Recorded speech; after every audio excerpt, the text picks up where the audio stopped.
Hi guys, may kasama ko. Kunin o say. Bili na ng papangalan ko si. Nawala yung dress. Gumanda yung dress pero kung paano masusunod.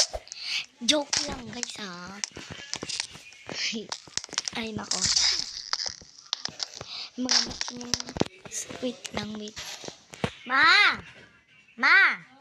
Nakita mo yung headset na hinihiram ko sa'yo?